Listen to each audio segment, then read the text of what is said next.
सुप्रभात मेरे बच्चों। आज मैं आप लोगों को हिंदी व्याकरण पढ़ाने जा रही हूँ, तो आप लोग सभी हिंदी व्याकरण निकालिए। ठीक है, निकालिए भाग 2 अध्याय 5 पेज 19। देखिए, शब्द तथा वाक्य। शब्द स्वर और व्यंजन से मिलकर शब्द बनते हैं। कोई भी शब्द, जैसा आप लोगों को कमल, कलम, कोई भी शब्द कैसे बनते हैं? स्वर और व्यंजन से बनते हैं, मिलकर शब्द बनते हैं। बिना शब्द के भाषा की कल्पना नहीं की जा सकती। जो शब्द बन रहा है वो एक भाषा है जो हम लोग समझ सकता है, तो भाषा की कल्पना नहीं की जा सकती बिना शब्द के। प्रत्येक शब्द का एक सार्थक अर्थ होता है और अर्थ भी होता है। अगर अर्थ का बगैर आप कोई भी शब्द बोलोगे तो आपका उस शब्द का मायने नहीं दिया जाएगा, मान्यता नहीं दिया जाएगा। जैसे देखिए, नीचे दिए गए कुछ शब्द पढ़िए। नधस नधस, मकल मकल, रमट रमट, थ तथ तथ। अब ये आप किससे बात कर रहे हो? आप जाके बोलो कि मकल मकल, ओ क्या समझेगा? कुछ नहीं समझेगी। ये क्या कौन सा शब्द बोल रहा है रे बाबा, नया शब्द? ये के कुछ शब्द है क्या? पता नहीं। तो आप अगर बोलोगे कलम दीजिए तो जरूर समझेगा, मुझे कलम चाहिए। तो ये चारों का कोई अर्थ नहीं है, इसीलिए ये सभी निरर्थक शब्द हैं। इनसे कोई अर्थ स्पष्ट नहीं हो रहा है। कोई अर्थ जो है वो स्पष्ट हो रहा है नहीं। देखिए, तत्, ये क्या चीज़ है? तत् क्या कुछ होता है? रमट कुछ होता है? नहीं, कोई अर्थ ही नहीं होता है, तो ये बेबुनियाद है। अब इन शब्दों को पढ़िए, नीचे का शब्द को पढ़िए। देखिए, दिया हुआ है न प्लस ल, नल। अब लोगों को पता होगा नल में पानी आता है। यह नल एक सार्थक शब्द है, निरर्थक नहीं है। अ प्लस द प्लस र प्लस क, अदरक। अब लोगों को पता है अदरक अदरक हम लोग को लगता है। नमक, नमक भी लगता है। न प्लस म प्लस क, नमक। कलम, क प्लस ल प्लस म, कलम। थ प्लस र प्लस म प्लस स, थर्मस। ये भी, इसके बारे में भी आपको पता है। तो यहाँ जो दिया है, नल, अदरक, नमक, कलम, थर्मस, उसके बाद उपवन, छोटा उ, प्लस प प्लस व प्लस न, उपवन, ये सब का अर्थ है, कुछ ना कुछ अर्थ है। तो इसीलिए इसका क्या हुआ है? इसको भाषा का मान्यता दिया गया है कि हाँ, इसको कुछ अर्थ है। ऊपर दिए गए सभी शब्द सार्थक शब्द है। सभी शब्द क्या है? सार्थक शब्द है। इनसे एक निश्चित व सार्थक अर्थ स्पष्ट हो रहा है। इस प्रकार स्पष्ट होता है कि वर्ण के योग से शब्द बनते हैं। आप लोगों को देख रहे हैं, हर वर्ण का योग हो रहा है, उससे क्या हो रहा है? शब्द बन रहा है। आप लोग देख रहे होंगे, देखिए, हर वर्ण, स्वर, व्यंजन दोनों मिलकर क्या बन रहा है? वर्णों के योग से शब्द बनते हैं। इसके बाद वाक्य। देखिए, वर्ण के मेल से शब्द बनते हैं। आप लोग तो समझ गए होंगे, अदरक, अ प्लस द प्लस र प्लस क, अदरक। ऐसा वर्ण के मेल से शब्द बना, तथा शब्द के मेल से, अभी शब्द को, अब कुछ भी शब्द को जोड़ के वाक्य बनते हैं। अभी आप लोग को समझ में आया होगा कि मैं क्या बताना चाहती हूँ, कि वर्ण के मेल से शब्द और शब्द के जोड़ से वाक्य बनते हैं। जब हम एक दूसरे से बात करते हैं तो हम कोई कई कई तरह के वाक्य बोलते हैं और अपनी बात दूसरों तक पहुंचाते हैं। मन का भावना कुछ भी भाषा के दौरान ही तो आप लोग बोलोगे। तो ऐसे देखिए, कल हमारा स्कूल पिकनिक पर जाएगा, तो इसको अच्छा सुंदर से बोलिए, कल हमारा स्कूल पिकनिक पर जाएगा। देखो दूसरा बच्चा क्या बोल रहा है, लेकिन मैं नहीं जाऊंगा। तो इसमें क्या हुआ, वार्तालाप किया।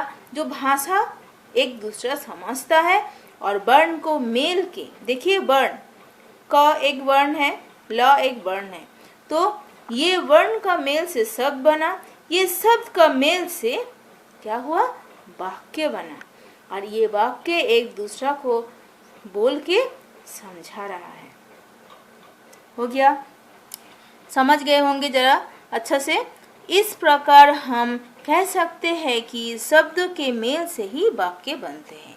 ये बहुत अच्छा से समझिए कि वाक्य कैसे बनते हैं।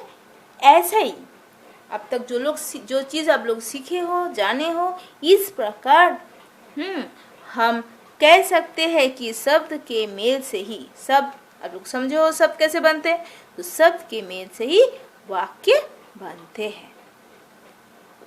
अभी अभ्यास कार्य मैं कराऊंगी, आप लोग सभी इसको फॉलो कीजिए।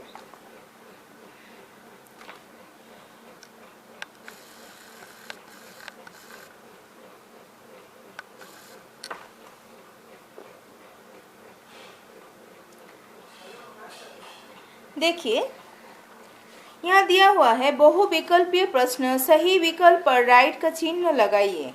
नंबर क, हम फिर उत्तर सिर्फ लिखी हूँ मैं यहाँ। स्वर तथा व्यंजन से मिलकर बनते हैं क्या।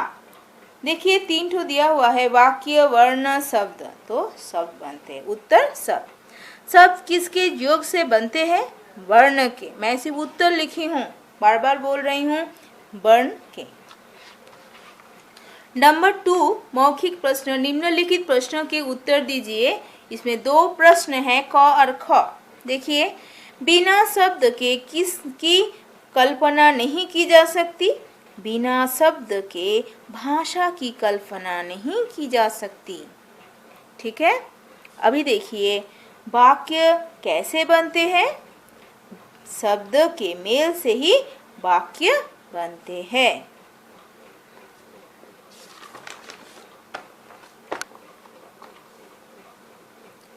इसके बाद देखिए नंबर 3 का लिखित प्रश्न। ठीक है, लिखित प्रश्न में जो है निम्नलिखित प्रश्नों के उत्तर दीजिए। क ख ग 3 प्रश्न है, उसका उत्तर। शब्द किसे कहते हैं, 2 या 2 से अधिक वर्ण की सहायता से बनने वाले सार्थक ध्वनि समूहों को शब्द कहते हैं। 2 या 2 से अधिक वर्ण, 2 भी हो सकता है, 2 से ज़्यादा भी हो सकता है, तो उससे अधिक वर्ण की सहायता से बनने वाले सार्थक ध्वनि, हम लोग जो आवाज करता है, जो शब्द बोल रहा है, समूहों को शब्द कहते हैं। वाक्य किसे कहते हैं, किसी भाव या विचार को प्रकट करने वाला सार्थक शब्दों का क्रमबद्ध समूह को वाक्य कहते हैं।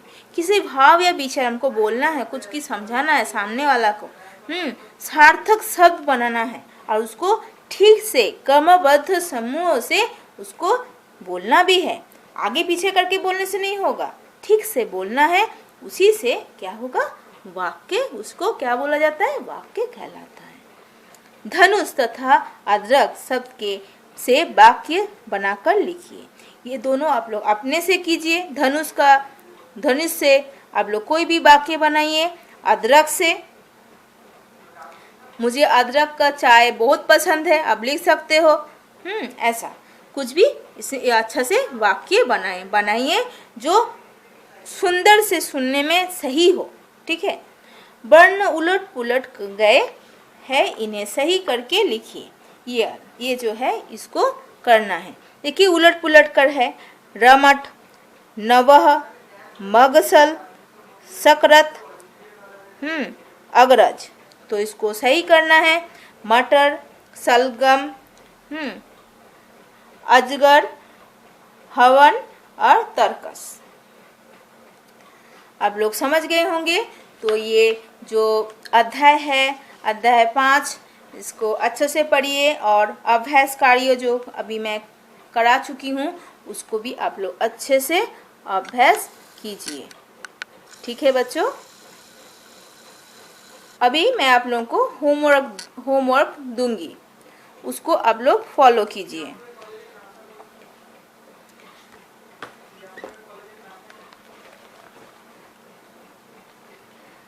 देखिए अभ्यास पुस्तिका, अभ्यास पुस्तिका ये है भाग 2, नीचे लिखा है अभ्यास पुस्तिका।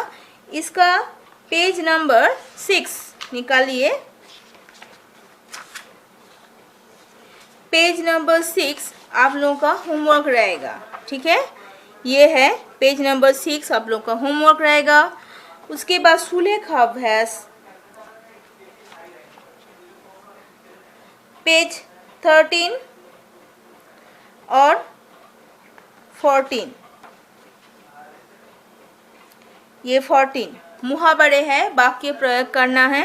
ये दोनों पेज 13, 14 आप लोगों का होमवर्क रहेगा।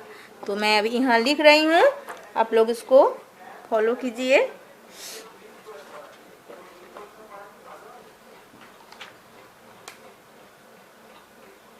होमवर्क अभ्यास पुस्तिका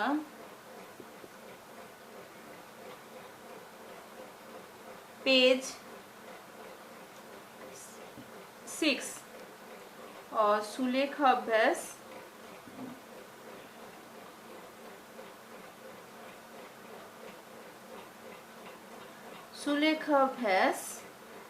पेज 13, 14। आप लोग समझ गए होंगे। तो बच्चों आप लोग इसको अच्छे से कीजिए, जो मैं होमवर्क दी हूँ। ठीक है, ओके।